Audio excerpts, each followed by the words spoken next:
You ever work late shifts and decide to swing by Walmart at 2 a.m. to grab something mundane? Milk, snacks, maybe some batteries? Yeah, that's what I was doing. Nothing dramatic. Just a quick errand on a Thursday night, or rather early Friday morning. The place was nearly deserted, as expected. The fluorescent lights buzzed faintly above rows and rows of neatly stacked products. A few straggling customers wandered aimlessly like zombies, but otherwise it was just me. A teenage cashier scrolling on her phone at the front, and some guy mopping near the pharmacy. I headed to aisle 13. Weirdly enough, it was the one spot in the store where the lights flickered a little too much for comfort. You know, the kind of flicker that makes shadows jump in ways they shouldn't. But hey, it was Walmart. Half the stuff in there is janky anyway. I was halfway down the aisle when I heard it. A sound. Faint, barely audible, but unmistakable. It wasn't the usual hum of the store or the far-off beep of a register. This was breathing. At first, I thought maybe someone was on the other side of the shelf, hidden by the towering stacks of cereal boxes and jars of peanut butter. But when I leaned closer, all I found was silence. That's when the smell hit me. It was metallic, sharp, like blood, but mixed with something foul like old meat left to rot. My stomach churned as I instinctively backed away, my sneakers squeaking on the linoleum. And then the breathing started again. This time it was louder, clearer. It was coming from somewhere above me. I slowly tilted my head up, heart pounding in my chest like a jackhammer. And there, wedged between the beams of the shelves, was something. I didn't get a good look at it right away, but what I could see was horrifying enough. Pale, sinewy limbs. A face, or what should have been a face, pressed against the shadows. The thing crouched impossibly high up in the rafters, staring down at me with hollow, gleaming eyes. It didn't move, didn't blink, just watched. My body froze as an unnatural grin spread across its face, revealing rows of jagged, yellow teeth. It let out this guttural, rasping laugh, like nails dragging down a chalkboard, and before I could even process what was happening, it dropped. I don't even remember how I moved. I just ran, sprinting down the aisle like my life depended on it, because it did. My shoes skidded against the floor as I hit the corner, nearly knocking over a display of discount DVDs. Behind me, I heard it, the sound of something wet and heavy slapping against the tiles. It wasn't walking, it was crawling fast. I made the mistake of glancing back. The thing was on all fours, its pale limbs bending in unnatural angles as it pursued me. Its head was cocked sideways, almost upside down, and its mouth hung open, drooling something dark and viscous onto the floor. The grin was gone now, replaced by an expression that could only be described as hunger. I bolted past the toy aisle, rounding the corner to the electronics section, where the TVs were still on display. Every screen showed the same stock footage of a beach at sunset, except one. On the far right TV, instead of waves and seagulls, I saw myself. Not a reflection. Me, running, in real time, but the screen wasn't showing the electronics section. It was showing aisle 13, the exact aisle I just left. In the footage, I was running toward the camera just like I was now. But behind me, there was nothing. No creature. No crawling monstrosity. Just an empty, flickering aisle. What the hell? I muttered, my voice shaking as I stared at the screen. My chest was heaving, and every nerve in my body screamed to keep moving, but I couldn't look away. The TV version of me stumbled, tripping over something invisible, and hit the floor hard. The camera zoomed in unnaturally fast, focusing on my terrified face as something dark crept into the frame behind me. Not the thing that was chasing me, something else. This shadowy mass, impossibly black, poured into the screen like smoke, and then two glowing, yellow eyes pierced through it. That's when all the TVs flickered and went black, and the store went silent. It was so quiet, I could hear my own ragged breaths echoing in the aisles. No buzzing lights, no distant hum of the registers. Even the usual Walmart radio, those cheery announcements about rollbacks and deals, had stopped. I wasn't sure which was worse, the silence or the sudden absence of the crawling thing. "Hello," I called out, my voice trembling. Is anyone here? No response. Then faintly I heard a sound.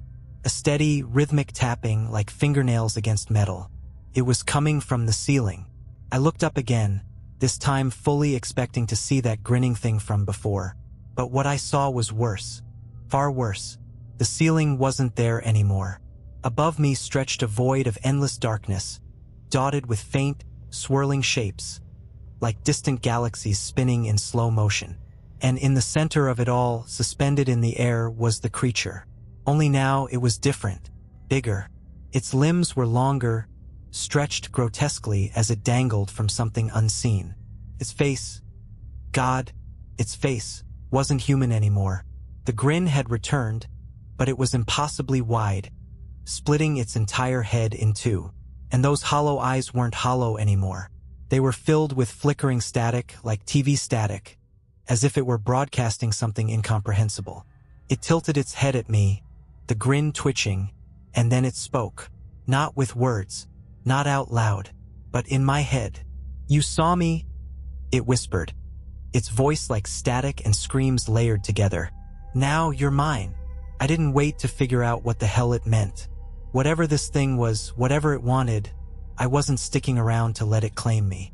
My legs were moving before I even realized it, sprinting past aisles of cheap clothes, plastic toys, and shelves of clearance food. The tapping followed me, but now it wasn't just above me. It was everywhere. Every surface echoed with the sound. Metal shelves, linoleum floors. Even the air itself seemed to hum with the rhythm of those claw-like taps. I ran toward the front of the store, where the teenage cashier had been stationed earlier. I prayed she was still there, scrolling TikTok or whatever. But as I skidded around the corner, my heart dropped. The checkout lanes were empty. Not just empty of people. Empty as in gone. The registers, the conveyor belts, even the bags of impulse buy snacks. All of it had vanished. In their place was an expanse of black nothingness that stretched endlessly beyond the automatic doors. No, no, no, no, I whispered, stumbling back. My chest heaved as I turned around, desperately looking for another way out. The store had changed. The aisles were no longer straight and orderly. They twisted and spiraled like a maze, overlapping and looping in ways that shouldn't have been physically possible. Some shelves stretched upward into that impossible void above, while others slanted into the ground at bizarre angles. And through it all, that tapping grew louder, faster, closer. Come on, think, I muttered, gripping the sides of my head as I tried to calm my racing thoughts. There had to be a way out. There was always a way out. Then, from the corner of my eye, I saw something move, a flash of color in the distance. Hey, I shouted, taking off toward it.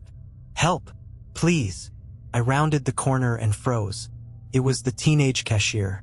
She stood at the end of the aisle, still scrolling on her phone like nothing was wrong. But her back was to me, and something about the way she stood, too stiff, too still, set every alarm in my body off. Miss, I called out, my voice cracking. Are you okay? Slowly, she turned to face me. Her phone was gone now, her hands hanging limply at her sides. Her head tilted unnaturally to one side, like her neck had been snapped halfway around, and her eyes were glowing with that same static I'd seen in the creatures. You shouldn't have looked, she said, her voice eerily calm. It wasn't her voice, though. It was layered with something else, something deeper and wrong. Then she smiled. It wasn't a human smile. It was the same split, jagged grin the creature had worn, stretching impossibly wide across her face. Before I could react, she lunged at me. I dove to the side just in time, her outstretched hands narrowly missing my neck. She hit the ground with a sickening thud but twisted her body unnaturally, like she didn't have bones, and sprang back up. I didn't wait for round two. I turned and bolted, weaving through the warped aisles as fast as I could. My lungs burned, and every muscle in my body screamed for me to stop, but I couldn't. The tapping was everywhere now, mingled with the sound of her footsteps chasing me. And then I heard it again. The voice. You can't run forever. It hissed, echoing inside my skull. This place, it's mine, And now, so are you. No! I screamed, slamming into a random door at the back of the store. It swung open, and I stumbled into a cold, metallic hallway lined with flickering fluorescent lights. It wasn't part of Walmart. At least, not any Walmart I'd ever seen.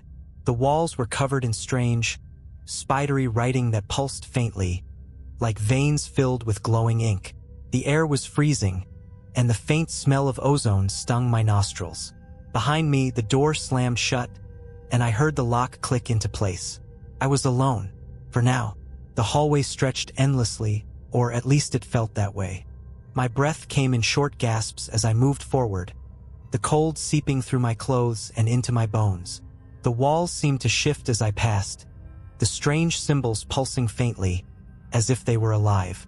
Every few steps, I glanced over my shoulder, half expecting that thing, or the cashier or something worse, to burst through the door behind me. But the hallway stayed eerily quiet, save for the soft hum of the flickering lights overhead. I don't know how long I walked before I reached the end. There was no door, no sign, just a massive, gaping hole in the wall. A perfect circle, edges rimmed with more of that glowing, spidery script. Beyond it was pure blackness. I stood there, staring into the void, my mind screaming at me to turn back. But I couldn't. The voice was back, whispering in my head, soft and almost playful. "Come closer," it urged. "You've come this far. You want to know, don't you? What I am. Why you're here." I wanted to ignore it, to turn around, find another way out, escape this nightmare. But something about the voice, its pull, was irresistible. I stepped through the hole. The darkness swallowed me whole. For a moment, I couldn't see, couldn't hear, couldn't even feel the ground beneath my feet. It was like floating in an endless void, weightless and utterly alone. Then the lights came on. Not fluorescent lights like in the store, but something harsher, colder. They flickered to life all around me, revealing a massive, circular chamber that looked like it had been carved out of stone. The walls were covered in the same glowing symbols, but these were larger, pulsing rhythmically like a heartbeat. And in the center of the room, suspended above the floor, was it. The creature. But it wasn't just the thing that had chased me through the store. It was bigger now, its body shifting and warping, made of shadows and static. Its eyes burned like twin suns, and its grin stretched impossibly wide, splitting its face into something almost serpentine. It spoke again, but this time, the voice wasn't just in my head. It echoed through the chamber, vibrating in my chest. "Welcome to my domain," it said, its grin widening further. "You've seen me. Now you're part of me." I backed away, my heart pounding as I searched for an exit, but there was none.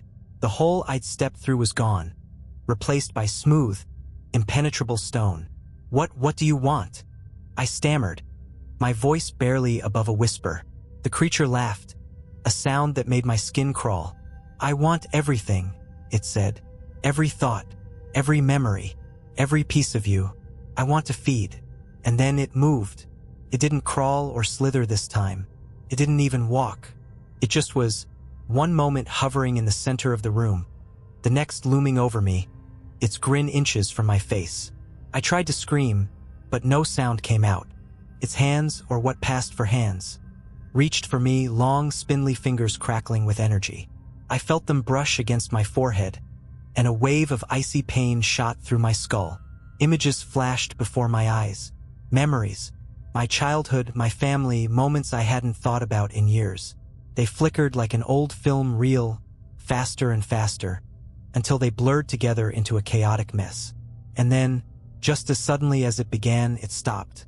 I was on the floor, gasping for air, my head pounding. The creature hovered above me, its grin fading slightly. "You're stronger than I thought," it said, almost amused. "Most break by now." I didn't know what it meant, and I didn't care. All I knew was that I couldn't let it do whatever it was trying to do. I forced myself to my feet, legs shaking beneath me, and glared at the creature. "You're not getting me," I said through gritted teeth. His grin returned. Brave. Foolish, but brave. That's when I saw it. Behind the creature, near the center of the chamber, was something I hadn't noticed before. A faint glimmer of light, like a doorway. My only way out. I didn't think. I just ran. The creature roared, a sound that shook the entire chamber, and lunged after me. Its shadowy form stretched and twisted, trying to block my path, but I ducked and weaved, narrowly avoiding its grasp. The light grew brighter as I got closer, blindingly so, until I couldn't see anything else. I leapt into it, feeling the creature's claws brush against my back as I did. When I opened my eyes, I was back. The Walmart was normal again. The aisles were straight, the shelves were intact, and the fluorescent lights buzzed faintly overhead. I was lying on the floor of aisle 13, staring up at the ceiling. For a moment, I thought it had all been a dream, but then I noticed the faint, spidery symbols etched into the shelf beside me, glowing softly before fading away. And in the distance, just barely audible, I heard it. The tapping. I stumbled to my feet, legs shaking so badly I almost fell again. My head was pounding, and my breath came in short, shallow bursts. The store looked normal now, eerily normal. Bright fluorescent lights, neat rows of products, faint music playing over the speakers. But I knew better. I wasn't alone. I glanced over my shoulder, half expecting to see the thing lurking in the shadows of aisle 13. But the aisle was empty. Still, the air felt heavy, oppressive, like something was watching me. I needed to get out. Without thinking, I bolted toward the front of the store. The registers were back where they should have been, and so was the teenage cashier. She was sitting on her stool, scrolling through her phone like nothing had happened. But something was off. Her movements were too smooth, too robotic. She didn't glance up as I approached, not even when I tripped over one of those impulse buy bins filled with discounted DVDs. "Hey," I said, my voice shaking. "I need help. There's something?" She looked up then, and my blood turned to ice. Her eyes, they were filled with static, just like before. The grin spread across her face slowly, unnaturally, stretching wider and wider until it split her cheeks. Her head tilted to one side with a sickening crack, and she whispered in that layered, distorted voice, "You shouldn't have looked." I backed away, my heart pounding as she stood up, moving jerkily like a puppet on strings. Her static-filled eyes locked onto mine, and she began to step toward me. "No," I muttered, shaking my head. "No, no, no." I turned and ran. I didn't stop until I was outside, the cold night air hitting me like a slap to the face. I half expected the parking lot to be gone, replaced by that endless void from before, but it wasn't. It was normal. Cars were parked neatly in rows, and a few other customers were loading their trunks. It was almost comforting, almost. I sprinted to my car, fumbling with my keys as I glanced over my shoulder. The cashier was standing just inside the store, her silhouette barely visible through the glass doors. She wasn't moving, just watching. Finally, I managed to unlock the door and threw myself inside. The engine roared to life, and I peeled out of the parking lot without looking back. A warning left behind, I didn't go home right away. Couldn't. My hands were shaking so badly I could barely grip the steering wheel, and my mind was racing with questions I couldn't answer. What the hell had I seen? What was that thing? Why had it singled me out? And most importantly, was it really over? I pulled into an all-night diner a few miles away, needing somewhere, anywhere that felt safe. The place was quiet, with just a few truckers scattered around the booths. I sat at the counter, ordered a coffee I didn't drink, and stared blankly at the table. That's when I noticed it. On the napkin dispenser, someone had scratched something into the metal. For words, etched deeply, as if by a knife. "It never really ends." My stomach dropped, and I felt the air around me grow cold. I turned my head slowly, scanning the diner, half expecting to see the creature, or the cashier, or worse, lurking in the shadows. But everything was normal, almost. In the corner of the diner, one of the truckers was sitting perfectly still, his face obscured by shadows. As I watched, he tilted his head toward me, and for the briefest moment, I saw it. A grin, white, jagged, and then Just as quickly as I saw it, it was gone. The aftermath, I've never been back to Walmart. Hell, I barely leave my house at night anymore. But the thing is, it doesn't matter. The tapping hasn't stopped. Sometimes, late at night, I hear it coming from the walls, or the ceiling, or, worst of all, from the closet in my bedroom. And every time I see that grin, waiting, watching, because the thing was right. It never really ends. It's been weeks now. Weeks since that night at Walmart. Weeks of trying to convince myself it wasn't real, that I'd hallucinated the whole thing, that maybe I'd fallen asleep in my car and dreamed it all. But then there's the tapping. It started faint, just a soft, irregular noise in the walls, like something shifting in the pipes. I ignored it at first, convincing myself it was the old plumbing or maybe rats in the crawl space. But it's not in the pipes, and it's not rats. The tapping knows where I am. It follows me from room to room, growing louder when I sit still too long. Sometimes it's overhead, in the ceiling. Other times it's behind me, in the walls. And once, just once, I swear I heard it coming from the mirror. I tried to tell myself it was my imagination. Until last night. I was in bed, tossing and turning, unable to sleep. The tapping had been especially bad that day, following me from the kitchen to the living room and then into the bathroom. It had even started mimicking my movements, tapping faster when I walked and slowing when I stopped. By the time I crawled into bed, I was exhausted but too wired to sleep. Every sound, every creak of the house, made my heart race. And then it started again. Tap, tap, tap. But this time it wasn't in the walls. It was coming from the closet. I froze, pulling the blanket up to my chin like a child. The tapping grew louder, more insistent, like fingernails raking against the wooden door. I tried to convince myself it wasn't real. "You're imagining it," I whispered to myself, my voice trembling. "It's not real." But then the door creaked. It wasn't loud, just a faint, almost imperceptible groan of wood shifting. But it was enough to make my blood run cold. I wanted to run, to scream, to do anything but lie there frozen in terror.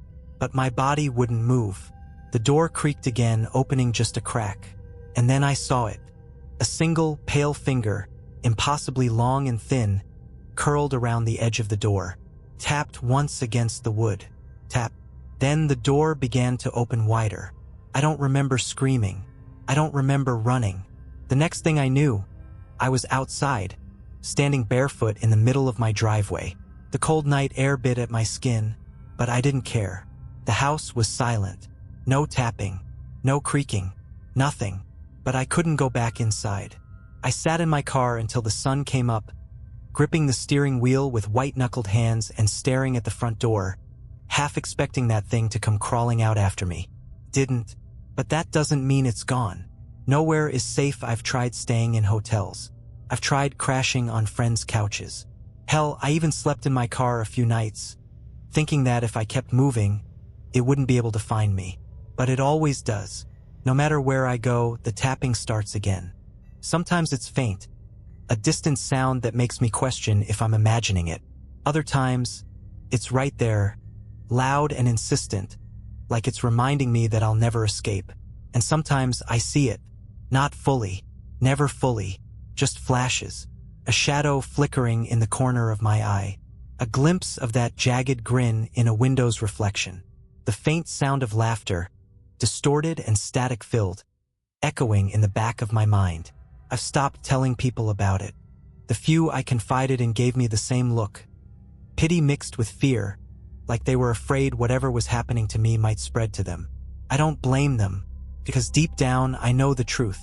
The final grin last night, I saw it again. I was lying in bed, too exhausted to care about the tapping. I figured if it wanted me, it would have taken me by now.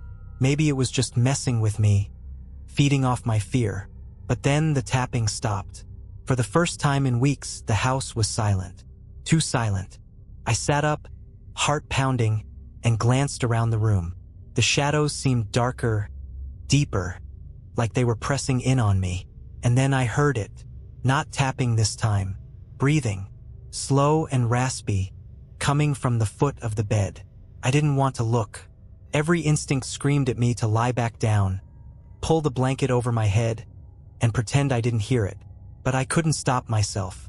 I turned my head slowly, and there it was, the creature. It was crouched at the foot of my bed, its pale, twisted limbs splayed out like a spider. Its face was inches from mine, that impossibly wide grin splitting its head in two. Its eyes burned with static, and as it stared at me, I heard the voice again. "You can't run," it whispered, the words sinking into my mind like icy needles. "You're mine now, forever." And then it laughed. The end of the beginning. I don't know how I'm still alive. Maybe it's toying with me, dragging this out for its own sick amusement. Or maybe it's waiting for something, some moment when I let my guard down completely. But one thing's for sure, the tapping hasn't stopped, and neither has the grin. I don't know how I made it through last night. I sat in the corner of my room, gripping a baseball bat like it would do any good against that. The thing didn't move. It stayed at the edge of my bed, grinning, its static-filled eyes boring into me. But as the hours ticked by, something changed. The grin began to twitch, like it was struggling to hold its shape. Its head tilted sharply, first to one side, then the other, as if it were frustrated. And that's when it hit me. The thing didn't want to just kill me. That would have been easy. It wanted my fear. It had been feeding on it this whole time, growing stronger every time I froze, every time I ran, every time I let it control me. If I wanted to survive, I couldn't let it win. Couldn't let it scare me anymore. The showdown. I stood up, gripping the bat tightly in my hands. My legs were shaking, my breath coming in shallow gasps, but I forced myself to meet its gaze. "You're not real," I said, my voice trembling. The grin twitched again. "You're just some thing, some parasite that gets off on fear. But you can't hurt me, not unless I let you." Its grin faltered for the first time, just slightly, but enough to make my pulse quicken. It growled, a low, guttural sound that reverberated through the room, and lunged at me. I didn't back down. Swinging the bat with every ounce of strength I had, I slammed it into the creature's head. The bat didn't connect with flesh or bone. It passed through the thing like smoke, but it hurt. It screamed, a horrible, high-pitched sound like static and nails on a chalkboard. Its form flickered, distorting like a bad signal on an old TV. "Get out!" I screamed, swinging again. "You don't own me." The creature reeled back, its grin completely gone now. The static in its eyes dimmed, and its body began to collapse in on itself, shrinking and twisting until it was nothing more than a dark, shapeless mass. With one final, ear-splitting screech, it disappeared. The aftermath, the silence that followed, was deafening. I stood there, trembling, the bat still clenched in my hands. The room was normal again. No strange symbols on the walls, no tapping, no voids of endless darkness. For the first time in weeks, I felt free. I didn't sleep that night.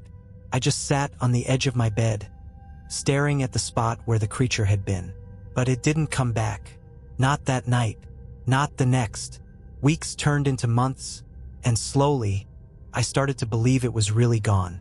But it's never really over. I moved out of that house. Got rid of everything that reminded me of what happened.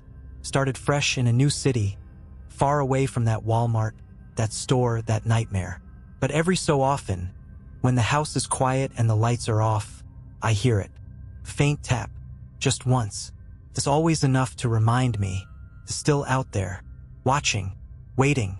And when the time is right, I know it'll try again. But now I'm ready, because the thing that tried to break me doesn't understand one crucial fact. You can only be afraid for so long. And fear? Fear cuts both ways.